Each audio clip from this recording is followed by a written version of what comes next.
अश्वत्थामा द्रोणाचार्य का पुत्र था। कृपि उसकी माता थी। पैदा होते वह अश्व की भांति रोया था, इसीलिए उसका नाम अश्वत्थामा पड़ा था।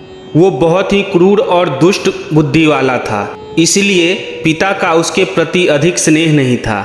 धर्म और न्याय के प्रति उसके हृदय में प्रेरणा नहीं होती थी और न वह किसी प्रकार का दुष्टता करने में हिचकता था। उसका बचपन बड़ी ही कठिनाइयों के बीच में बीता था। उसके पैदा होने के समय द्रोणाचार्य बहुत निर्धन थे। उनके पास अपनी पत्नी और बालक के पालन पोषण के लिए भी पर्याप्त धन नहीं था। दूध के लिए एक गाय तक नहीं थी। एक दिन अश्वत्थामा बहुत भूखा था। उसने अपनी माँ कृपि से दूध मांगा। कृपि बालक की हठ देखकर दुखी होने लगी और वह उसको किसी तरह से बहलाने पुचकारने लगी, लेकिन अश्वत्थामा हठ पकड़कर बैठ गया। अंततः कृपि ने चावल धोकर सफ़ेद पानी बालक को पीने के लिए दे दिया। अश्वत्थामा ये जानता ही नहीं था कि दूध और पानी में क्या फ़र्क होता है। उसने दूध समझकर उसको पिया और उसमें से कुछ बचाकर वह ऋषि पुत्रों को दिखाने के लिए गया। ऋषि पुत्रों ने चावल के पानी को पहचानकर अश्वत्थामा का उपहास करना आरंभ कर दिया।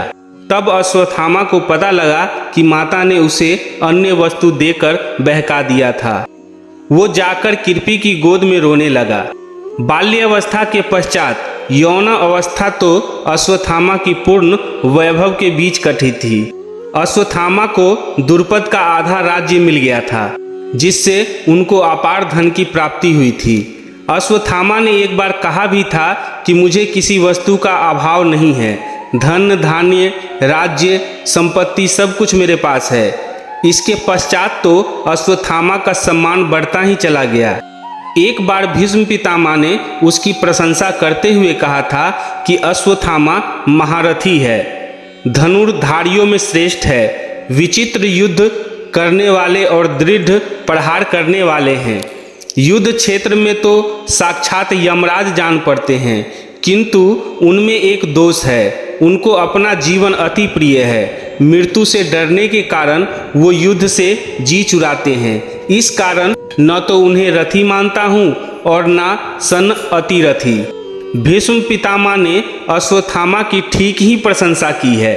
सचमुच वह इतना ही शूरवीर था, लेकिन मृत्यु से डरने वाला कहकर भीष्म पितामह ने उसके चरित्र पर धब्बा लगाया है, जबकि वो इतना भी डरपोक नहीं था जो मृत्यु से डरता हो। कई बार उसने युद्ध क्षेत्र में आकर शत्रु का सामना किया था। एक बार कर्ण पर ही रुष्ट होकर वह अपनी जान की परवाह न करते हुए तलवार लेकर टूट पड़ा था। एक समय की बात है, कौरवों ने विराट की नगरी पर आक्रमण करने का विचार किया। उस समय बहुत से अपशकुन होने लगे, जिन्हें देखकर द्रोणाचार्य ने कहा, इस समय हमें युद्ध के लिए नहीं जाना चाहिए, क्योंकि लगता है हम अर्जुन को पराजित नहीं कर पाएंगे। अर्जुन की यह प्रशंसा द्रोणाचार्य के मुख से सुनकर कर्ण के हृदय में आग सी लग गई। जब उससे ये नहीं सहा गया तो उसने द्रोणाचार्य से कटु बातें कहना आरंभ किया और साथ में वो अपनी वीरता का भी दंभ भरने लगा। उस समय अश्वत्थामा ने बिगड़कर सभी कौरवों तथा कर्ण से कहा, निर्दयी दुर्योधन के सिवाय कौन क्षत्रिय कपट के जुए से राज्य पाकर संतुष्ट हो सकता है? बहेलियों की तरह धोखेबाजी से धन वैभव प्राप्त करके कौन अपनी बड़ाई चाहेगा? क्या तुमने जिन पांडवों को सर्वक्ष छीन लिया है, उनको कभी आमने सामने युद्ध में हराया भी है? किस युद्ध में पांडवों को परास्त करके तुम द्रौपदी को सभा में घसीट कर लाए थे? कर्ण, तुम आज अपनी वीरता का दम भरते हो। मैं कहता हूँ अर्जुन बल और पराक्रम में तुमसे कहीं अधिक श्रेष्ठ हैं। इसके पश्चात फिर वो दुर्योधन की ओर मुड़कर कहने लगा, तुमने जिस प्रकार जुआ खेला, जिस प्रकार द्रौपदी को सभा में घसीट कर लाए और जिस प्रकार इंद्रप्रस्थ का राज्य तुमने हड़प लिया, उसी प्रकार अब अर्जुन का सामना करो। क्षत्रिय धर्म में निपुण चतुर जुआरी तुम्हारा मामा भी आकर अपना पराक्रम दिखाए। कोई भी तुम में से जाकर उस पराक्रमी अर्जुन से मुकाबला करे। अश्वत्थामा की बातें सुनकर सभी लोग चुप हो गए। ऐसा साहसी और निर्भीक था अश्वत्थामा। भीष्म पितामह के अंतिम शब्द उसके चरित्र पर ठीक नहीं उतरते। पता नहीं किस अवसर पर भीष्म पितामह ने इस प्रकार का निर्णय किया था। एक बार फिर अश्वत्थामा की कर्ण से कहा सुनी हो गई थी। जब द्रोणाचार्य कौरवों की सेना के सेनापति थे, तब पांडवों की सेना का वेग देखकर दुर्योधन ने कर्ण से कहा था, वीरवर कर्ण, तुम मेरे मित्र हो, देखो कौरव सेना का किस बुरी तरह से पांडव संहार कर रहे हैं। यही मित्रता का परिचय देने का उचित समय है। दुर्योधन की बातें सुनकर कर्ण अपने पराक्रम की डींग हाँकने लगा। वो कहने लगा, अर्जुन मेरे सामने आकर क्या युद्ध करेगा, उसको तो मैं क्षण भर में परास्त कर सकता हूँ। उसकी क्या सामर्थ्य है कि मेरे तीक्ष्ण बाणों का सामना भी कर पाए। मैं उसको युद्ध स्थल में धाराशाही करके अपनी सच्ची मित्रता का परिचय दूंगा। कृपाचार्य कर्ण की ये बातें सुन रहे थे। उन्हें बहुत बुरा लग रहा था। उन्होंने इस दंभ के लिए कर्ण को फटकारा भी। उन्होंने कर्ण को बुरा भला भी कहा, यहाँ तक कि उन्होंने कह डाला कि अगर अब की बार जीभ चलाई तो इसी तलवार से तुम्हारी जिह्वा काट दूंगा। कृपाचार्य अश्वत्थामा के मामा थे और वैसे भी कौरव पांडवों के गुरु थे और वृद्ध पुरुष थे। इस कारण अश्वत्थामा उनका अपमान न सह सका। उसने क्रोधावेश में आकर कर्ण से कहा, हे सूतपुत्र, अपने सामने किसी को कुछ समझता ही नहीं, स्वयं अपने मुंह से अपनी बड़ाई करता है। जिस समय अर्जुन ने जयद्रथ को मारा था, उस समय तेरी वीरता कहाँ सो रही थी। अगर तू सच्चा सूरवीर था तो उस समय आकर पराक्रमी अर्जुन का सामना करता और उसको धाराशाही करके जयद्रथ के प्राण बचाता। ये कटु वचन सुनकर कर्ण को बहुत गुस्सा आया। वह उठ खड़ा हुआ। इधर अश्वत्थामा भी तलवार खींचकर उस पर झपट पड़ा। उस समय झगड़ा बढ़ते देख दुर्योधन और कृपाचार्य ने आकर बीच बचाव कर दिया।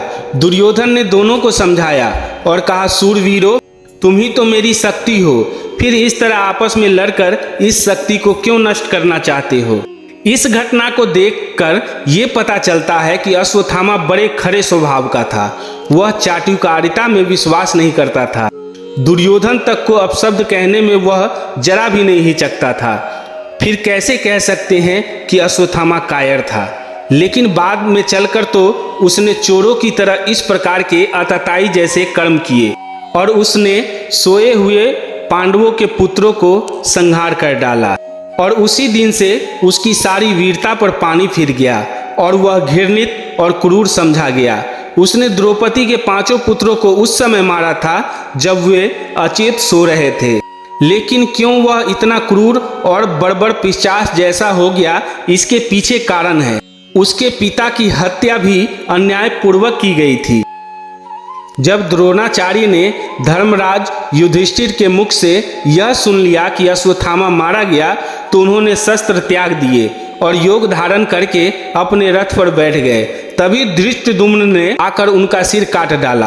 द्रोणाचार्य को भी अपने किए का फल मिला था, क्योंकि उन्होंने भी तो निहत्थे अभिमन्यु का इसी प्रकार वध करवाया था। लेकिन जब अश्वत्थामा के पिता के इस प्रकार अन्यायपूर्ण वध की बात मालूम हुई तो उसको बहुत दुख हुआ और उसने क्रोध में जलकर पांडवों और पंचालों को नष्ट कर डालने की प्रतिज्ञा कर डाली। दुर्योधन ने उसे और भी इसके लिए उत्तेजित किया।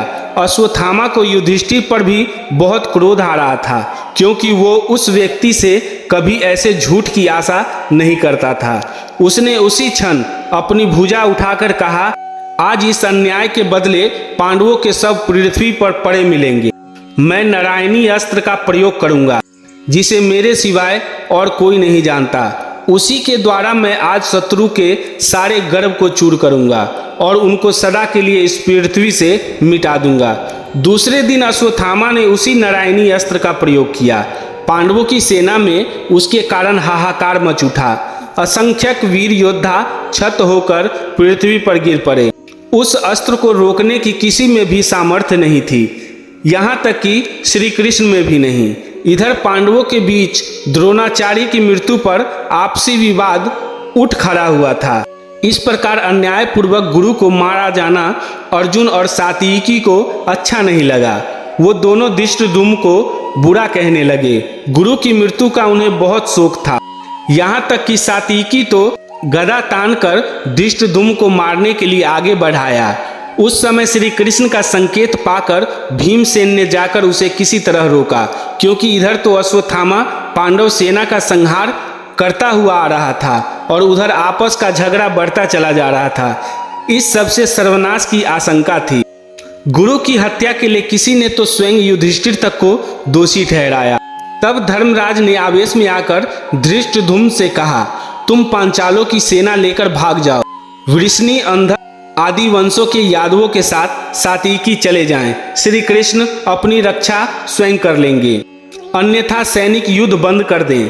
मैं भाइयों के साथ जलती हुई आग में भस्म हो जाऊंगा। मैंने झूठ बोलकर आचार्य का वध करवाया है, इसी कारण तो अर्जुन मुझसे रुष्ट है। इससे तो अच्छा है मैं अपनी जान दे दूं। परंतु भला आचार्य ने हमारे साथ क्या कम बुरा सलूक किया है? अनेक महारथियों ने अकेले वीर अभिमन्यु को निहत्था करके आचार्य के सामने ही मार डाला था। द्रौपदी की दुर्गति भी उन्हीं के सामने हुई थी। दुर्योधन के थक जाने पर आचार्य ने ही उसे अभेद कवच बांधकर हम लोगों पर आक्रमण करने के लिए भेजा था। जयद्रथ की रक्षा करने में उन्होंने क्या कुछ नहीं उठा रखा था। मेरी विजय के लिए प्रयत्न करने वाले सत्यजीत आदि पांचालों और उनके भाई बंधुओं के प्राण आचार्य ने ही ब्रह्मास्त्र चलाकर लिए थे। कौरवों ने जब हमें अधर्म पूर्वक बाहर निकाल दिया था, तब भी आचार्य ने हमें सामना करने से रोका था। भला आचार्य ने हमारा कौन सा उपकार किया है? युधिष्ठिर के आवेश को देखकर सभी योद्धा एक साथ थम से गए। ठीक ही कहा था धर्मराज ने, क्योंकि द्रोणाचार्य यद्यपि थे तो गुरु, लेकिन कुटिलता और क्रूरता उनमें भी भरपूर भरी हुई थी। पक्षपात भी उनके अंदर था। युधिष्ठिर के आवेश में समय बीतता रहा और अश्वत्थामा द्वारा नारायणी अस्त्र और भी अधिक प्रचंड हो गया। तब श्री कृष्ण सभी सैनिकों को युद्ध करने से रोककर कहा, वीरों, यह नारायणी अस्त्र अति प्रचंड है, इसका सामना कोई नहीं कर पाएगा। अतः तुम सभी अपने शस्त्र रखकर अपने वाहनों से उतर पड़ो। यदि कोई वीरता का दंभ भरकर इस अस्त्र का सामना करने का प्रयत्न करेगा तो यह और भी अधिक प्रबल हो जाएगा।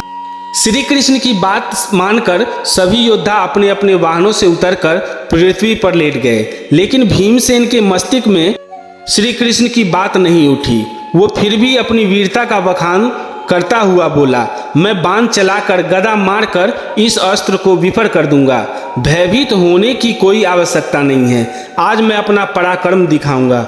उसने अर्जुन से भी गांडीव उठाने के लिए कहा, लेकिन अर्जुन ने कह दिया कि वो गौ, ब्राह्मण और नारायण अस्त्र के विरुद्ध गांडीव का कभी भी प्रयोग नहीं करेगा।